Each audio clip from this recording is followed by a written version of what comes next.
My dogs are no compromise. Kuminsan nabubwisit siya. Hindi, dito matutulog yan sa ulunan ko. Yan, no compromise. Ganon. Meaning my passions.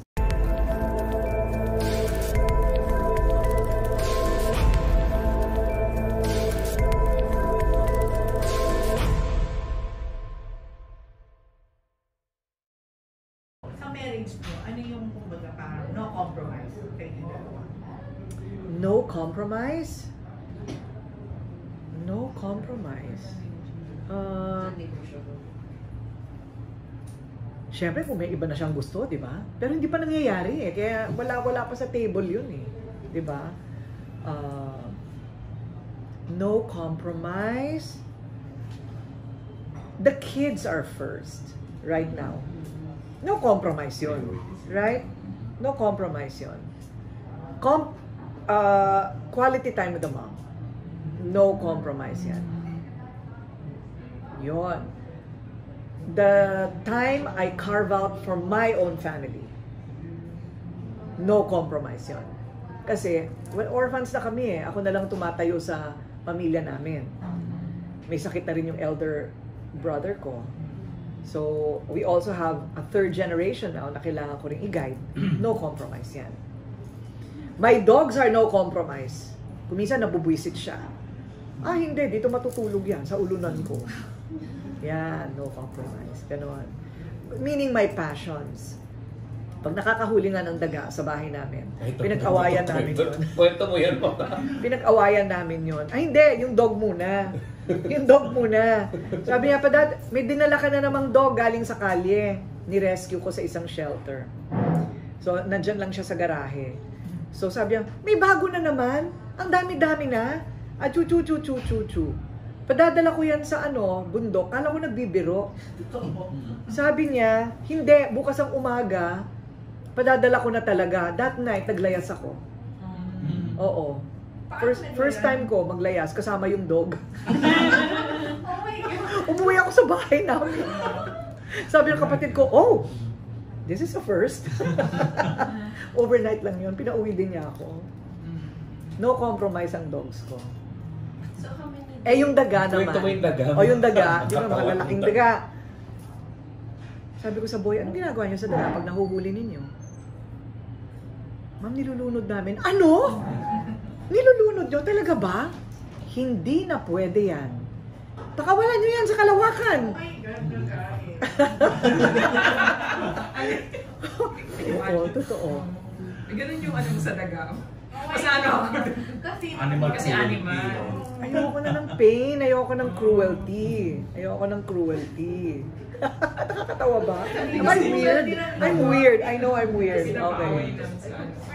Sa pusa kasi. Sa pusa. Pupunan na lang yun. Ikaw naman pusa. I mean, okay ako sa pusa. Talagang I allow cats near. Okay. Kasi para walang daga. No, I don't allow the daga. I'm just saying, don't be cruel. Kaya marami sila. Marami sila. So, alam ko.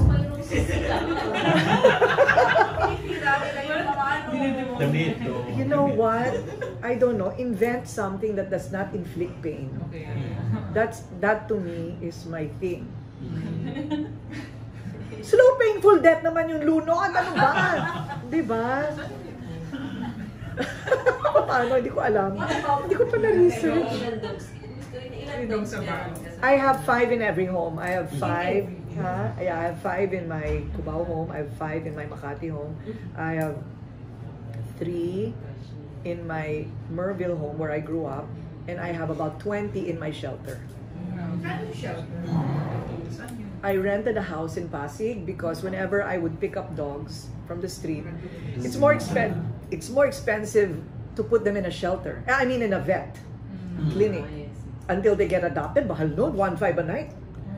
O edi, murang bahay, marami na sila doon, and then I get them adopted one by one.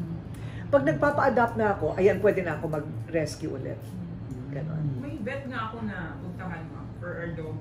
Sabi nila, dala mo daw yung ibang dogs doon na inaalagaan nila. Yes. Nalala ko lang na. Saka di ba man binabawi mo minsan yung Oo, aso? Ay, oo. Minsan binabawi nga yung aso. Right, kasi when we have them adopted, binevet ko yung I mean, I investigate the adopters. There's a 1 to 10, never tie, never cage, sleep in the house, hindi pwedeng guard dog, hindi pwedeng nakabukas ang gate, hindi pwedeng may veranda kasi meron na akong experience tumatalo dito. So, lahat dapat may bantay. May pera ba kayo para ipa-vet yan? Mahal. Huwag yung pakakainin niya na kung ano-ano magkakagalis o mga ganon, di ba? And they have to be cooperative when we ask for photos and visits. Kaya kung minsan maabutan ko yung dog, wala nang buhok. Bawi yun. Bawi yun. Binabawi ko. So you have a team for that? I have a team of 3. Bakit nakapamili ka sa dogs? Hindi. Kailan nang sila nakapag-age? When I married Mar. Yes. Only because one day, sabi niya practice tayo bago tayo mag-anak, mag-dog muna tayo. So, his cousin breeds and this beautiful schnauzer. As soon as Colette went on my lap, ayun na. I've saved about 3,000 dogs already in about 10 years. Pumunta nga ako ng Boracay, inuwi ko lahat ng dogs sa beach. So, paano ginawa yun?